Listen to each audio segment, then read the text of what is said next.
So part of the sacred ground of being a pastor is I get to be acquainted with your grief and suffering, and I'm grateful for being entrusted by you with these things in your life. And I know, though I wish it wasn't true, that probably every one of you today are carrying some kind of burden. You've experienced or are experiencing some kind of suffering, some of them unspeakably hard. And indeed, as I said, in our series on spiritual formation, we've come to this place to talk about the work that God might do in us in such times. And this is probably the one week in the series when I almost feel like some of you should be up here. Some of you, because of what you have been through, have been taken further by the Spirit than I have even. That God has done things in your life through these hard times. That in fact you are a theological researcher as a result of having to have learned how the Holy Spirit works in these things. But here I am. And when I have taught about formation, and especially this aspect of it, of suffering in our troubles and how the Lord forms us, I've had people come up to me afterwards and tell me their stories. And many of them have said, I would never want to go back to that time in one way. But I do want to return to the way that God was present with me, to the intimacy with Him of that time, to the ways my faith or trust was eventually deepened. Indeed, if you ask some people just off the street, Christians, when were the times in their life they've grown the most, likely many of them would say it was in times of suffering. But of course, it's equally true that some of those who experienced great suffering have not come out on that side. They've grown confused, embittered. They've fallen into despair, or even just fallen into addictions to deal with the struggle and the pain. Some people have lost their faith in these times, wondering where God was. We don't have all the time, and certainly I don't have all the answers to all the questions that come up for us in times of suffering. But one of the things we've said is that the human heart is this deep center of our formation. And I want to offer some approaches that many have witnessed over time to how we could open our hearts uniquely. Indeed, how hard times uniquely open our hearts to the love and truth of God if we must be in such a season. And again, as I've said, the effort of our formation is a peculiar kind of effort. It is more like a surrender, more like a receiving, more like a clearing away of obstacles so that the ever-present love and truth of God can deepen in us. It is more like opening our hands than clenching our fists. And if anyone who has had to surrender or to give up something to which they're clinging, to let something be done to them, well, this is often more difficult than marshaling our human strength for some spiritual feat in our own power. And God's work in trials is often like this: a surrendering, a receiving, an opening. These troubles seem to be a part of being human. But it's also in these times that the Holy Spirit does unique work in us. So I want to begin today, as we consider how we might open to that work, to talk a little bit about what a trial is. And some of you may say, well, I think we know when we're in trials. But surprisingly, some people actually don't. They don't know they're in a trial. I have to tell them, you know what? You're in a trial. And they go, oh, you're right. For some of us, it's like, well, this is normal life. But it's good to know when, in fact, you are in a trial. And so I want to approach it this way. I want to say that, all of us kind of wake up in the morning and we look forward to a day in which we look forward to some natural hopes, some things we seek in the day, towards some goods in our day. And these goods are many.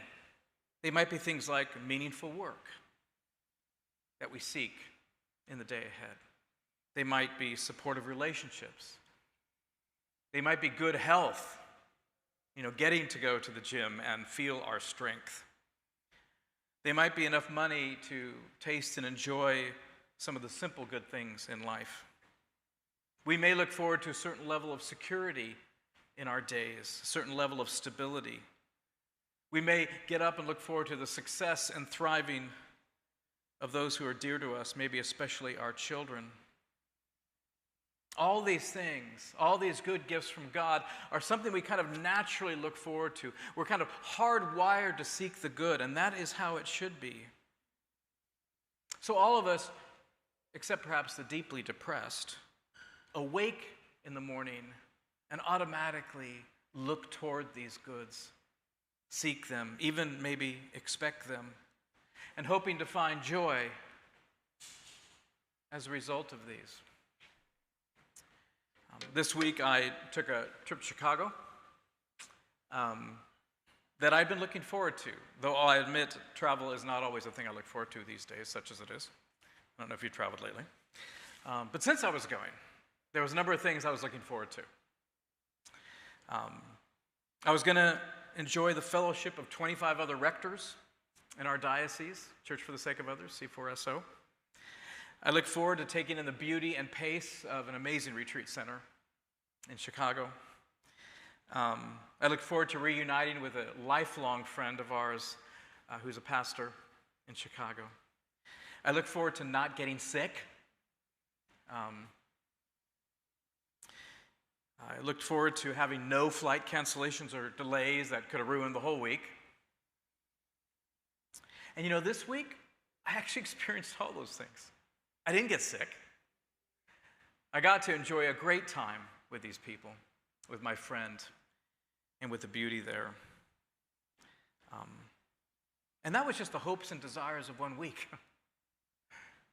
So all of us weekly are kind of leaning into these good things that we hope to experience. And what happens is we kind of, as we look forward to them, our loves wrap around them. Our desires wrap around them. We become attached to them, as we should for many things. We become to kind of wrap ourselves around them. And a certain amount of course, attachment is normal and good. As we seek these things, as we hope for these things, as we desire these things, as we expect these things. But of course, that makes times of trials difficult. Because a trial is this. It's when we have a hope for something good that is suddenly threatened. It's like a dark cloud that comes in.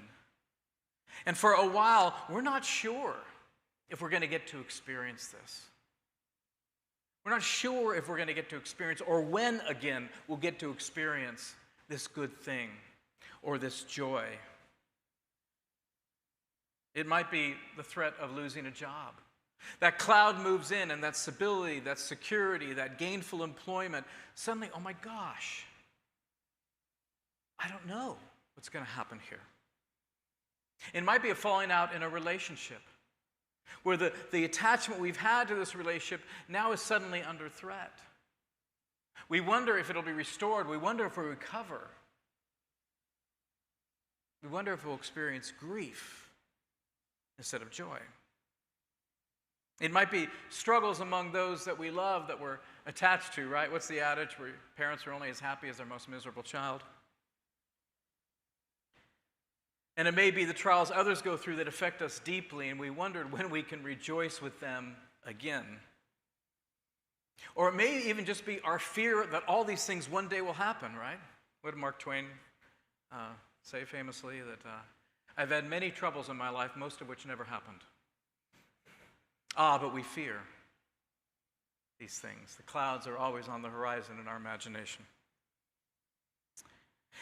And even, it's hard not to sweat the small stuff, right? People say, don't sweat the small stuff. Well, a broken down car, missing an important appointment because of traffic, a bad grade on a test, not making the team, not getting our way on an issue at work or in life or in politics that we're passionate about.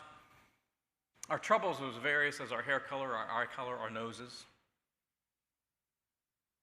There's all kinds of things that interfere with the goods we seek. So what happens often is when we're in these trials, when we seek this good that's temporarily under threat or temporarily obscured or temporarily, we hope, blocked, we discover the power of our attachment to this particular good, how attached we are. We experience anxiety. When is this going to go away? When is this going to be resolved? When am I going to be healed? When is this going to be restored? What's going to happen? And often anxiety is a kind of barometer to how attached we are to something. The greater the attachment, the higher the anxiety as we live under this cloud. And of course, in many cases, these attachments make total sense. We should be attached to our health. We should be strongly attached to relationships. And so these things are not necessarily to be cast aside. But we feel them deeply because of our attachment to them. And I hope I'm describing really only this, what is just normal for humans. Trials come in, we seek the good, it's temporarily blocked, we experience anxiety. The anxiety tells us something about our attachments. That's all normal. That's all what it means to be human. What matters is what we do next. What do we do in times like these?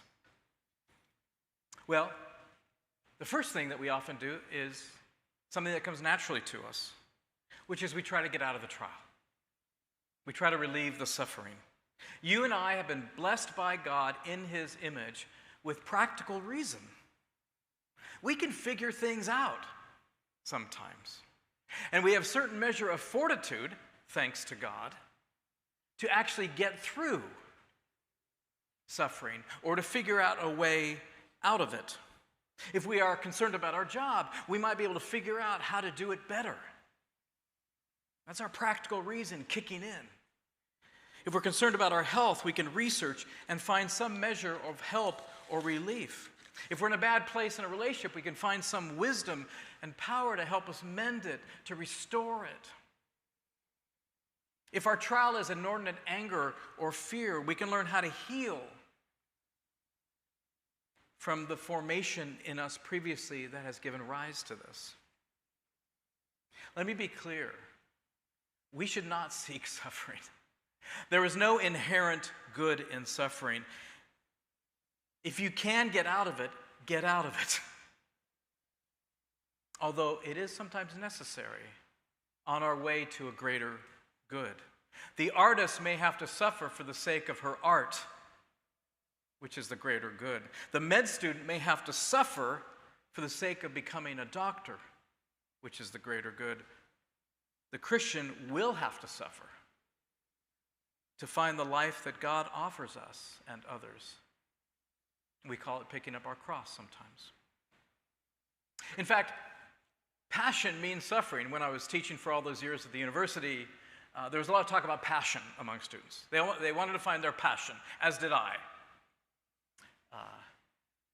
But as I heard them talk about it, it was kind of like this passion was going to be the thing they loved to do and would always be great to do. If they could find their passion, then almost happiness would be guaranteed. And I had to actually remind them occasionally, gently, that the word passion means suffering. The actual word means suffering. We think of that movie, The Passion of the Christ, which was not, woo, the cross.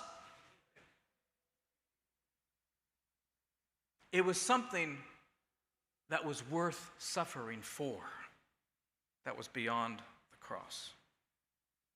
And so in this case, the other gift, that natural fortitude, is a good thing, as we sometimes must move through suffering to the greater good that we seek.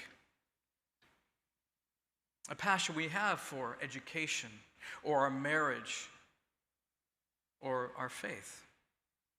So natural fortitude is this other gift besides practical reason. So I guess the first move here I want to say is, in times of suffering, if you can stay within God's will, try to get out of it. Use your practical reason. Get help. Use this God-given fortitude. However, this, what I'm going to call our natural fortitude, is also a temptation. And how might that be so?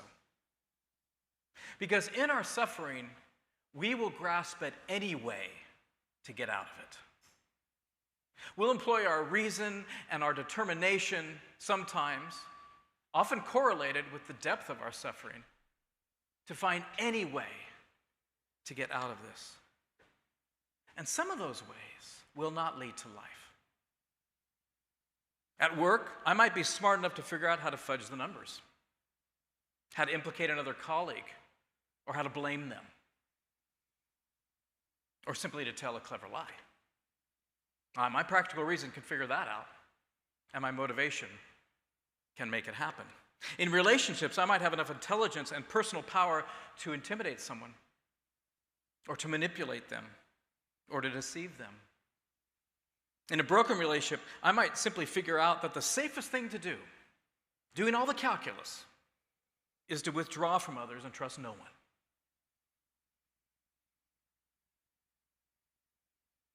And I might have the fortitude to endure the loneliness of that. Humans are clever, but it cuts both ways. So you know what? Part of the reason we pray for others in trials is because trials are temptations sometimes. As we naturally seek, of course, to get around the cloud, through the cloud, as we seek strategies, some of them may merely be natural but not spiritual. That is to say, some of them may be only human solutions apart from the Spirit and the ways of life. So the first thing we do in a trial, naturally, is to determine if there's a way out that is within God's ways of life. And here's the second thing we do, and unfortunately we do this naturally. We pray. We pray in times of trial. In our 2 Corinthians passage that you heard read, Paul is in a trial. We don't know what it was, but it was some cloud that was getting in the way of the goods he longed for. He calls it a thorn. We don't know. It could have been some kind of sickness. Could have been some kind of enemy to his ministry. I'm glad it actually doesn't say, because it's almost a placeholder for all the things in our lives that make us feel weak, ineffective, unable to get to the good we seek. It was surely impairing his calling in some way. It was humbling him, as the weakness of suffering tends to do in us. So what did he do? He tells us he prayed. He prayed 3 times, which I'm saying, I would pray more than 3 times. But that was actually a symbol for praying a lot. He prayed a lot. He prayed God would take whatever this is away. And that should be comforting to us. This is allowed. In times of suffering, to pray, Lord, take this away. Our honest prayer is received by God. We don't have to initially think too hard about it. Lord, I don't like this. Take this away. Help this person. Now, God has an independent will, it turns out. He's not our genie. But he is our Abba. He's our Abba, who loves to give good gifts to his children. We can cast our anxieties upon him because he cares for us, writes Peter. Of course, we want to pray within God's life-giving will. So as we are praying honestly, though, we may discover, as with our practical reason, we may discover, or we have a chance to discover, what it is we're praying for, what our solution in prayer we think is. We may pray, Lord, take this person out of my life. And sometimes we are very imaginative about the ways they can be taken out. Wouldn't that be tragic? We say. So as we hear ourselves in our honest prayer, we will sometimes hear, oh my gosh, look at the kind of prayer I'm praying. And as we say at Holy Trinity, no condemnation, good information. Wow, I'm pretty desperate. And so we need to be a little bit aware of what are called prayers of magic. Lord, take this away. I don't want to learn forgiveness with this person. I don't want to learn patience with this person. I don't want to learn kindness with this person. Just remove them. Well, that's a little bit of a prayer of magic. A little bit saying, I don't want to grow. But Lord, I do want to be relieved of this suffering. So how is this going to happen? And so we do pray, and we listen to ourselves praying before God. What am I praying for? And indeed, what does this tell me about my attachments? We might discover how attached I am to a life free of troubles, to a life free of people. We might say, Lord, save me, but also save me from my desire to be free of people, because I know that's not the way. And again, our anxiety in our prayer will show us the depth of our attachment to the things we want. And so we can end up praying, Lord, I want this so bad. And after we prayed that for a while, our second level prayer may be, should I want it this bad? Whatever it is. And in many cases, God's going to say, no, you should want it this bad. It's a good. Your health is a good. Stable relationships is a good. Pray for that. Praying for someone for whom you feel pain, who is far from God, pray for that. But in other cases, as we're praying, we may discover that our goods and our attachments are a little disordered. I might be praying, for instance, not only that I'd experience success and thriving at work, but that I would be better than that person. Wow, that's interesting. Or I might pray that, not that just I'd be respected, but I'd be the most respected person at work. Or not that I just make a contribution, but I would control everything that takes place there.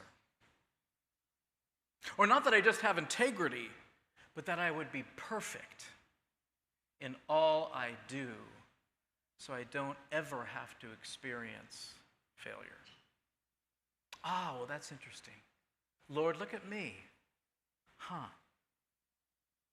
Lord, look at me. Indeed, we might discover where we are over-attached to success or status or image or control or power, which attachments might indeed be a great part of our suffering. If I no longer need to be the most successful person at work, some of my suffering may go away. Oh my gosh, I can just be one of them. And some of this suffering evaporates as we open to God to reorder our attachments such that we might find life. You see, what trials often show us, and you saw that passage and heard it read from Matthew, is where our treasures are. For where your treasure is, there will your heart be also. The gift of a trial, if there are gifts, is that, oh my gosh, look at this. This is my treasure. And the question will be, Lord, should it be? That is the biblical name for attachments, our treasures. Lord, is this thing I'm praying for a good? In many cases it will be. But I open to the truth of it for a moment. I open you to shape my desires as I desire what I desire. So, To review, in trials, we get to use our practical reason and our fortitude to get out of it if it doesn't lead us outside of God's will. And in prayer, we get to pray what we long for, what we desire for, what we want for ourselves or for others, as long as that doesn't take us outside of God's will. And we can open to the truth of ourselves. And through it all, Lord shapes our perspective, our vision. I've had many people come up to me, as I'm sure they've come up to you, and said, you know what happened in that time? Is I found perspective. Which is another way of saying, I discovered what was worth being attached to and what was not worth being attached to. Through this all, we may find ourselves in a season we can't get out of. We may find ourselves with prayers that are unanswered in the ways that we are praying for them. Paul knows about this. In this passage in 2 Corinthians, that's where he was, with his thorn in the flesh. He'd been praying that God would remove it. And up to the writing of the letter, God had not removed it. He had not answered Paul's prayer to remove it, but he did answer. And Paul heard this: my grace is sufficient for you, for power is perfected in weakness. What does that mean? What does it mean in a time of trial that grace can be sufficient? Well, grace, at its most literal level, means gift.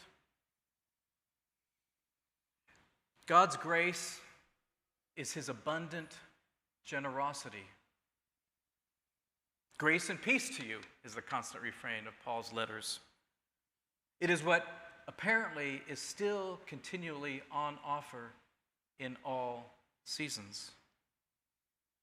Now, what this might look like in a particular time in your life, or a particular season, or a particular time of suffering can't be known in advance, because all ways are God's ways to bring this grace.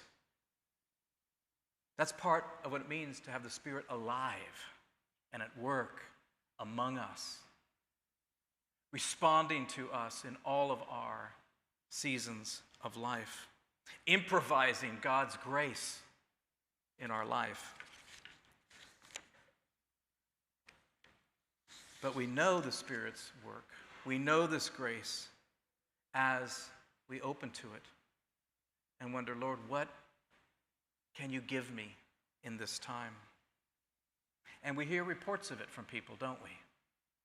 We learn our pneumatology, our theology of the Spirit, through people around us and how the Spirit is moving, even in difficult times.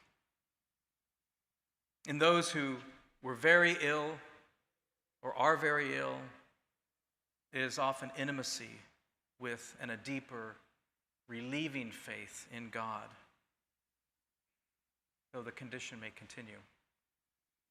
For those who are abandoned or rejected, it is sometimes a palpable, loving presence. It's the compassion of Jesus for them when they're not receiving it from others. For those who are confused, it's a growing trust, even without answers to all the questions. For those who thought only one thing could possibly be the answer to their prayer, that was central to their emotional program for happiness, it was a discovery that God had something else for them that was a good gift. For those who felt enslaved by their desires, it was freedom. And for many, it was eventually indeed the answer to their prayer that the cloud would finally move on.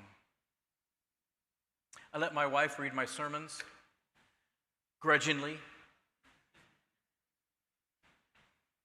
often last minute, like this morning. That's my strategy. If you wait to the last minute, she only has a minute. But she often has very good things to say. And today, she said, I think you should tell them my story. I said, are you sure? Oh, she said, yeah, absolutely.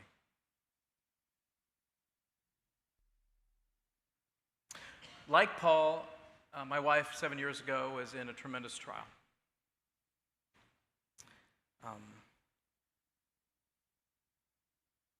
7 years ago, she experienced a severe depression out of nowhere, out of the blue.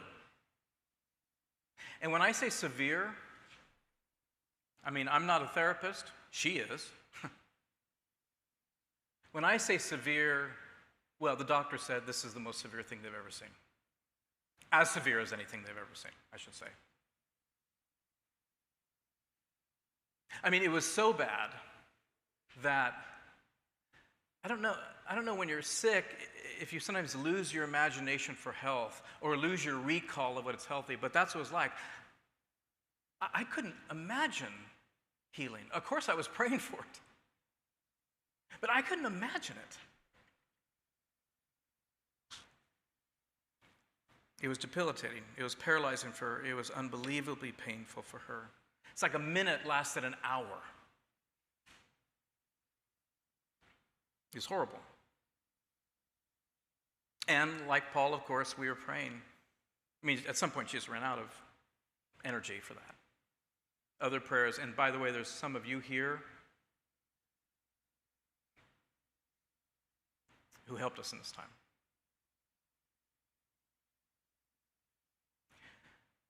So it was hard.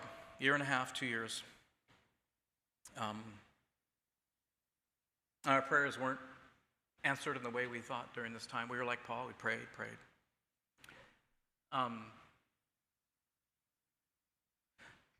But at one point, God did speak, kind of like he spoke to Paul.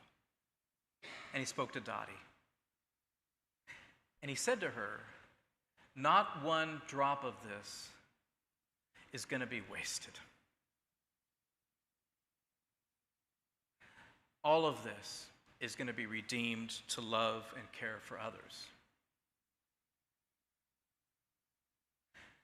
And 7 years later, or a year later, after she'd recovered, she began to see that to be true. Even to the point where, as a therapist, she says, I'm grateful for that time. Honestly, I am not. But she is. She is grateful for the insight, for the understanding, for what the Lord taught her, the story of how he redeemed her, what he has shown her. That's grace. It was sufficient and empowering. And that's what Paul says. He says, I've been around the Mediterranean, I've gotten kicked around, betrayal, insults, life-threatening situations. But now I can talk about these things, I'll even boast about them, so that the power of Christ may rest on me. He calls it power. What is he talking about? I think we can go back to Ephesians 3 from the last couple weeks. There he says to the Ephesians, praying for them, I pray you, being rooted and grounded in love, may have the power, together with all the Lord's people, to know the height and length and depth and width of the love of Christ, and to know this love in your deep